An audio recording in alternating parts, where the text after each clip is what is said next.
देखिए 2 नंबर सवाल है, ध्यान दो इधर। 2 नंबर सवाल है 6.2 का। कह रहा कि यदि ए बी समांतर सी डी, देखो फिगर दिया हुआ है, कह रहा कि ये ए बी और सी डी क्या है, समांतर है, और ये सी डी भी क्या है, ई एफ के समांतर है, दिया हुआ है ये। आगे कहता है और जो y अनुपात z बराबर दिया हुआ है 3:7, ठीक है, y और z का अनुपात दिया हुआ है, कहता है x का मान ज्ञात करना, ठीक है। अब देखिए कैसे हम ज्ञात करते हैं, थोड़ा ध्यान दीजिए इधर, हल्ला नहीं करना। सर्वप्रथम हम क्या करेंगे, ए बी समांतर क्या है, सी डी है, हम पढ़ाए थे प्रमेय 6.6 में। यदि ए बी समांतर सी डी होगा और सी डी समांतर ई एफ होगा तो ए बी समांतर भी ई एफ होगा, पढ़ाए थे ना। यहाँ पे क्या हो जाएगा, लिखेंगे चूंकि ए बी समांतर क्या है, सी डी है, और सी डी समांतर क्या है, ई एफ है, तो क्या इसीलिए क्या होगा, ए बी समांतर भी क्या होगा, ई एफ होगा। ये हमने कर लिया ना। ए बी समांतर सी डी दिया हुआ है और सी डी समांतर ई एफ दिया हुआ है, ये इसके समांतर है, ये इसके समांतर है, तो ये इसके भी क्या होंगे, समांतर होंगे, ये हमने बता दिया है। यहां मैंने ये कर दिया। जब ए बी समांतर ई एफ है तो एकांतर कोण क्या होंगे, बराबर होंगे। ये एक्स और ये कोण, ये और ये कोण क्या होंगे, बराबर होंगे ना। एकांतर कोणों के युग्म में क्या होंगे, बराबर होंगे।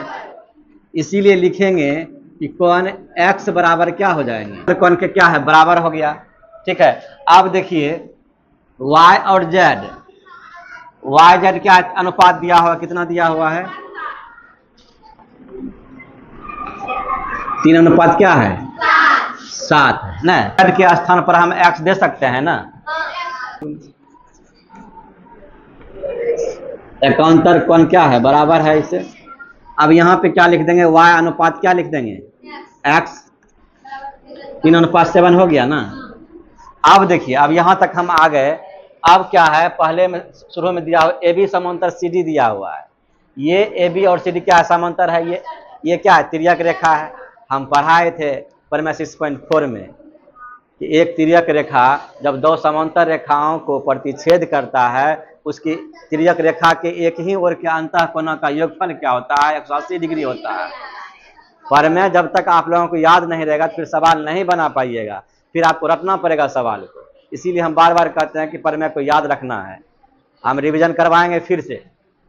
तो क्या हो जाएगा, लिखेंगे यहाँ पे चूंकि ए बी समांतर क्या है, सी डी है ना, ए बी समांतर सी डी है, एक तिर्यक रेखा है, यहां दे सकती है इसको एल ना, यहां तक कोई दिक्कत नहीं है। अब देखिए इसीलिए क्या करेंगे, x प्लस वाई बराबर 180 डिग्री प्रमेय 6.4 से ना, ये हो गया। अब यहाँ पे जो है y अनुपात x है ना, यानी 7, हाँ, अनुपात को जब हम क्या करते हैं, बदलेंगे तो अनुपातिक राशि का यूज करते हैं ना। तो यहाँ पे कुछ भी आप रख सकते हैं, 7a कर दीजिए, इसको क्या कर दीजिए 3a कर, हो गया। अब ये क्या हो गया,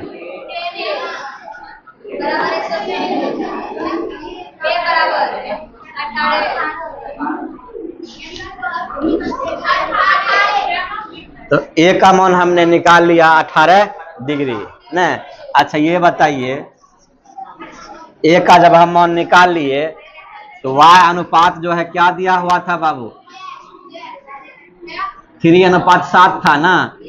हाँ, अनुपातिक राशि का हमने यूज किया था। यहाँ क्या करेंगे, ये जो अनुपात है, जब अनुपात को आप तोड़िएगा, अलग अलग करिएगा तो अनुपातिक राशि का यूज करते हैं ना। ये हम क्या लिखेंगे, इसको 3a और x बराबर क्या लिखेंगे 7a ना। यही ना हम यहाँ किए हैं, और a का मान हम कितना निकाल लिए हैं। अच्छा ये बताइए तो क्या हो जाएगा, 3 गुना 18 करेंगे तो कितना हो जाएगा, और ये 7 गुना 18 करेंगे तो कितना हो जाएगा, 126 डिग्री कह रहा है। किसका मान निकालने के लिए कह रहा था, तो x का निकल गया ना 126 डिग्री। हम तो y का भी निकाल लिए, अच्छा जेड का मान कितना होगा? हाँ जेड का मान क्या हो जाएगा? 126 होगा। क्यों? क्योंकि एक्स बराबर, तो क्या इसमें कौन सा कॉन्सेप्ट हमने लगाए? 6.4 का भी लगाए और 6 का भी लगाए। तो परमेय पर ही, जब तक परमेय आपका कॉन्सेप्ट क्लियर नहीं होगा फिर आप सवाल नहीं बना पाइए।